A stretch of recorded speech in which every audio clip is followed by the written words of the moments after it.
Buenas amigas y amigos, gracias por estar con nosotros en su programa Tras la Posverdad. Yo, Oscar Pérez y Melvin Hilario le damos la bienvenida a nuestros programas, recordándoles, por favor, suscribirse a nuestro programa, darle a la campanita y dejarnos sus comentarios.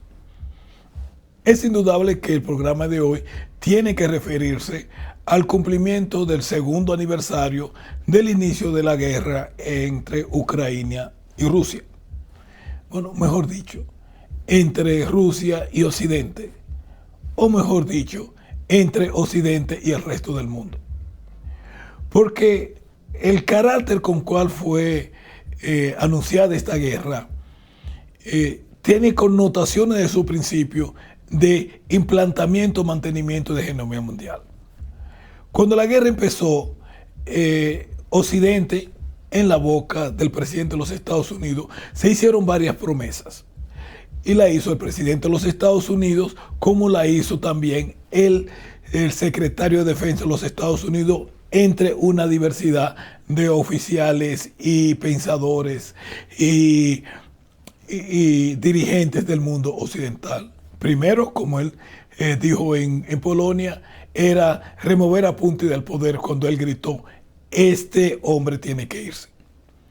La otra era darle a Rusia una derrota estratégica, o sea, sacar a Rusia del grupo de naciones con capacidad de proyectar poder más allá de sus fronteras. Lo que prácticamente significaría la destrucción o la separación de Rusia en pequeñas repúblicas. Y la otra era aislar a Rusia, como se prometió varias veces, de lo que se llamaba la economía del mundo. Esas fueron las promesas abiertas que se hicieron. Todos recordamos, o algunos de nosotros recordamos, aquella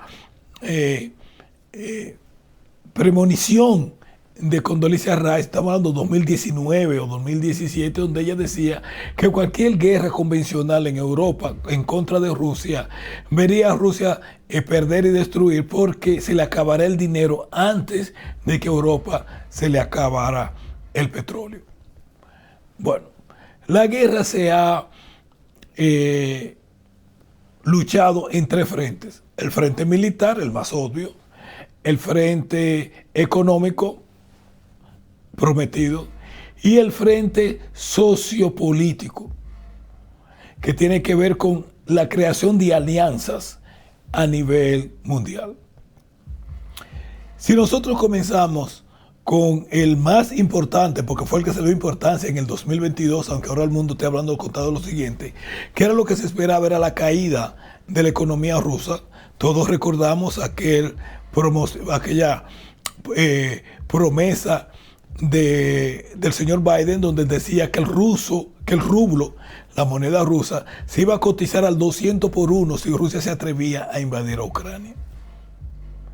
O sea, los planes en finales del año 21, en octubre, cuando los Estados Unidos rechazan la propuesta de Rusia de llegar a un acuerdo en la estabilidad de la seguridad en Europa, eran claros.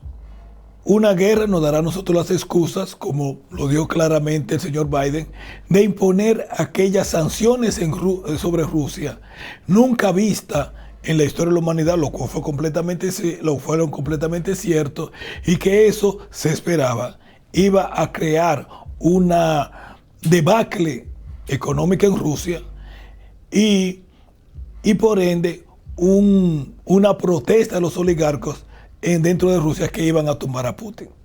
Entonces, vamos a ver cómo luce el panorama en esas tres áreas. Comencemos por el área militar. En estos instantes, Avdiivka, que es una pequeña ciudad de 30,000 y pico de habitantes, a unos 40-50 kilómetros de la principal ciudad del Donbass, que son la capital de una de las repúblicas que Rusia ha añadido, tiene un significado no solamente simbólico, sino un significado real. Porque era desde ahí, desde el 2014, cuando comenzó la guerra civil en Ucrania, donde se bombardeaba la ciudad de Donetsk. Hay que recordar que la guerra no empezó en febrero del 22, sino que la guerra civil dentro de Ucrania comenzó en el 2014, después del derrocamiento del entonces presidente Yanukovych. Comenzó una guerra civil que costó la vida de alrededor de 15,000 personas en las zonas del Donbass, habitada mayoritariamente por personas que se consideran rusos, y de esos 15,000, 12,000 fueron civiles, básicamente niños y mujeres. Y todo el mundo sabía, porque ya Lavrov se lo había advertido a los Estados Unidos, que el continuamiento de esta guerra civil iba a provocar que Rusia de una forma u otra interviniera. ¿Cuál es la situación militar en estos instantes? Rusia está avanzando.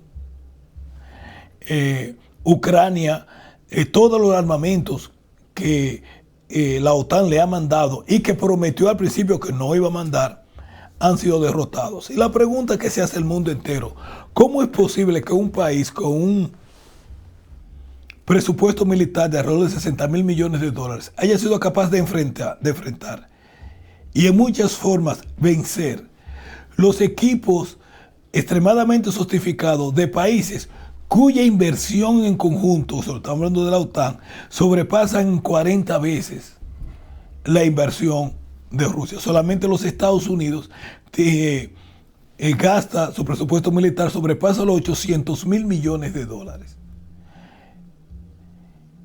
Y nadie puede negar que aquellos equipos de destrucción militar, como fueron los tanques Leopard alemanes, como han sido los cohetes ingleses, todo tipo de armamento francés, norteamericano, los Abrams, los Patriot, todos han encontrado en Rusia su víctima. Pero no solamente eso, Rusia ha sido capaz de triplicar y algunos dicen cuadruplicar su producción de artillería, porque esto es una guerra de artillería. Tanto así que Rusia triplica la cantidad de municiones utilizadas en su artillería diaria a lo que puede lograr Ucrania. Tanto así que del 1,000,000 de piezas de artillería que la Unión Europea le prometió a Ucrania, todavía no ha podido producir ni siquiera la mitad. Lo cual Rusia ha demostrado que con una fracción de del presupuesto militar utilizado por la OTAN, ellos han sido capaces de equilibrar, inclusive superar lo que la OTAN gasta 20, 30 veces más que Rusia. Los cohetes supersónicos de Rusia han demostrado una efectividad y una capacidad destructiva enorme. Luego viene el hecho de que, de acuerdo a muchísimos observadores, a pesar de los 31,000 soldados muertos que dice Zelensky, la realidad es que la cantidad de muertos ucranianos, dependiendo de diferentes cifras que se han utilizado, o sea, hay que recordar que Ursula von der Leyen en noviembre del año antepasado hablaba de 100,000 soldados ucranianos muertos. Estamos hablando 14 meses atrás. Los Estados Unidos hablan de 200,000 ucranianos muertos, y algunas cifras como la del coronel McDougall, que fue asesor de Trump, asesor militar de Trump durante su gobierno, habla de sobre los 350,000 soldados muertos. Las caídas, las pérdidas de Ucrania en muertos y heridos, algunos las ponen tan altas como cerca del 1,000,000 y algunos más bajas como por encima del 500,000. Lo cierto es que la cantidad de muertos ucranianos sobrepasa, independientemente de cuál usted cifra utilice, una catástrofe para Ucrania. Hay que recordar que ninguno, ni Rusia ni Ucrania, están proveyendo cifras oficiales de sus muertos y heridos. Y Y es claro que los 31.000 soldados muertos que habla Ucrania están, es completamente falso.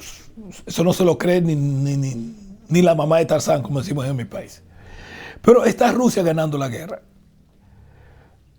Hay dos formas de determinar si Rusia está ganando militarmente la guerra. Y la primera es la siguiente. ¿Cuáles son los objetivos de Rusia? Si el objetivo de Rusia fue haber conquistado toda Ucrania y anexarla a Rusia, usted podría decir que Rusia ha tenido éxitos muy limitados si esa fuera la meta. Ahora, si usted me dice que la meta de Rusia era la destrucción del ejército ucraniano, podemos decir que Rusia ha tenido mucho éxito. En estos instantes, Ucrania se encuentra con un problema enorme para inclusive reemplazar a los soldados que tienen en el frente. Muchos de ellos han estado peleando por casi un año sin obtener vacaciones, y una ley que se está ventilando en el Congreso ucraniano para incrementar en $500,000, en $500,000 de personas, la cantidad de soldados en el reclutamiento, está teniendo enormes problemas, porque ya han comenzado a haber protestas e inclusive ataques en contra de los reclutadores dentro de Ucrania. Lo cual significa que el ejército ucraniano que se enfrentó a Rusia en febrero del 2022 ya no existe. Y de acuerdo a algunas personas, ni el que se creó después para la famosa contraofensiva del otoño pasado también fue destruido. Que este sería el tercer ejército ucraniano que se está creando.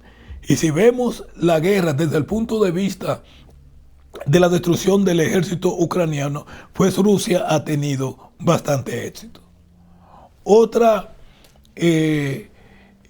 forma de determinar cuál ha sido el éxito o no de Rusia en esta guerra tiene que ver con la promoción de la industria militar, tanto de un país como otro. Se ha llegado al extremo en que muchos países como Alemania, inclusive la propia Inglaterra, le están diciendo a Ucrania que por favor limite el uso de sus armamentos militares en el frente, porque eso es muy malo para los negocios militares. La aparición en videos de Abrams norteamericanos o Leopards alemanes, que eran la gran el mejor tanque europeo, verlos destruidos por la artillería rusa no es de muy buenas decisiones. No se ve bien para el negocio. Tanto así, en esa área Rusia está ganando, que Arabia Saudita decidió mover su oficina principal de procuramiento de equipos bélicos desde Washington hacia Beijing. Y todos recordamos el problema supuesto de Ecuador cuando se quiso montar una campaña en contra de los equipos rusos, diciendo que eso no servía. Como nosotros podemos ver, se está armando una nueva alianza de países para crear un nuevo conglomerado militar que vaya a hacerle frente en términos de producción militar al que han organizado los Estados Unidos y los países de la OTAN, que hasta donde yo veo y como se vio en la visita reciente en diciembre del ministro de Relaciones Exteriores de la India a Rusia, incluiría a Rusia, China, India, Corea del Norte y como mínimo también Irán. O sea que desde el punto de vista militar, las ganancias de Rusia van mucho más allá, no solamente de que no se pudieron cumplir las predicciones de derrota de Rusia, sino que en el ámbito militar Rusia se encuentra mucho más fortalecida hoy que lo que se encontraba en febrero del 22. En las próximas entregas vamos a hablar del aspecto económico y luego de sociopolítico.